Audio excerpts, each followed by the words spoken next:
So another loss yesterday for the Calgary Flames against the Tampa Bay Lightning, and I know they're a good team, but I talked about this on Game Over Calgary with Audie James. Check it out on the SDPN Sports YouTube channel. To me, the Flames, they need another guy up front. We can talk about the defense, and yes, there's some holes there. I think, to me, that's the injuries and that's the absences. Guys like Shillington and Michael Stone can help remedy that. To me, what you can't remedy is what's going on up front. Okay, when I see Trevor Lewis on the third line with Backlund and Huberdeau, when I see Richie getting much more ice time than he should be, when I see Lucic on the second line with Kadri and Mangiapane, a guy who hasn't scored in like 50 games in Milan Lucic, there's a problem. And there's not even that many injuries up front for the Calgary Flames. It's mostly on the back end, right? So to me, this is just a complete head scratcher.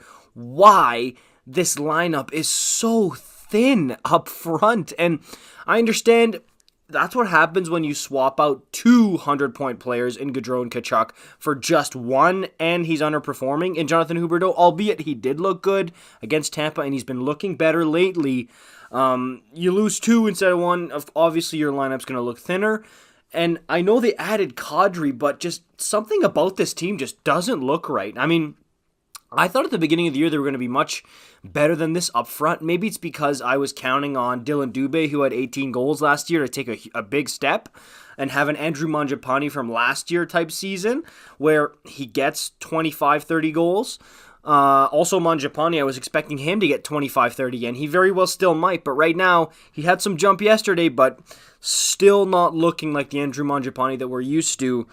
There's guys on this team who are underperforming, mixed with guys playing way above their skis, like Trevor Lewis and Brett Ritchie. Those are not bad players. Like, Lewis and Ritchie on a fourth line, I'm so happy with that. They would make an incredible fourth line.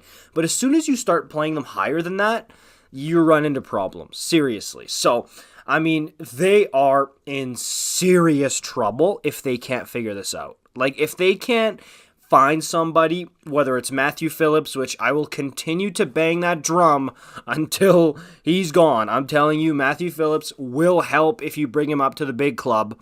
Or even Connor Zary, who's playing well down there. I know Jacob Pelletier had an underwhelming camp, but he's still a good player. There are guys you can try there in your own system. And if you want to look elsewhere, of course, I talked about this also on Game Over Calgary with Audie. It's tough if you want to make a trade here. It's not NHL 23. You can't just trade 3 second-round picks for William Nylander and boom, there you go. But there are guys available. Do you want a Josh Anderson? I mean, Audie mentioned it. That doesn't really move the needle too much, getting Josh Anderson. But he does have some scoring touch. Does he help maybe rebalance things a bit? I think that with guys like Coronado, with guys like Pelletier, guys like Zary, and first rounder from 2023, I think the Flames would have the pieces to go out and get a guy like Patrick Kane or a guy like William Nylander or a guy like Timo Meier out of San Jose.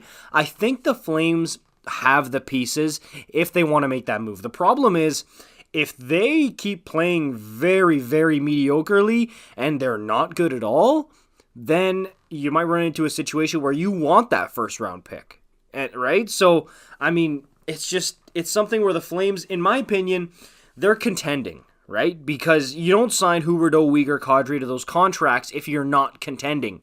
Okay? And you've got Rasmus Anderson locked up. You've only got a couple more years of Noah Hannafin under contract. Markstrom got his big deal, which, another muffin yesterday. To me, you're contending right now, so you have to make moves according to that, which to me is a trade right now. To me, you have to get a guy like Timo Meier. You have to get a guy like Patrick Kane or William Nylander. Somebody like that to really help round out this forward group. And for all the people who are saying, it's just one player, it's not going to fix all your problems to get one more player. No, he's not going to come in and save the world. But what that does, if they get, say, a Timo Meier, is you can slot him in the first or second line, and it allows you to better slot your lineup according to roles. So you don't have a guy like Trevor Lewis or Richie or Lucic playing way above their pay grade here. So that's what it allows. So it's not one guy coming in to save the world. It's everybody being slotted better to be able to play the game so everybody plays their role. And Lucic doesn't have to worry about going out there and producing offense. He can just go out there and bang and crash.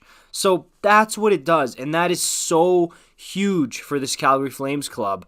Don't underestimate that, man. So, hey, that's just my 2 cents on the matter. They are screwed if they don't figure this out quickly here. Let me know what you guys think about this in the comments down below. Give me your trade proposals down below for Timo Meier, Patrick Kane, or William Nylander. I want to hear them. And, yeah, I mean, I was going to plug my Twitter here, but I guess Twitter it's Twitter apocalypse right now, so I won't do that. I'll see you guys in the next one. Peace out.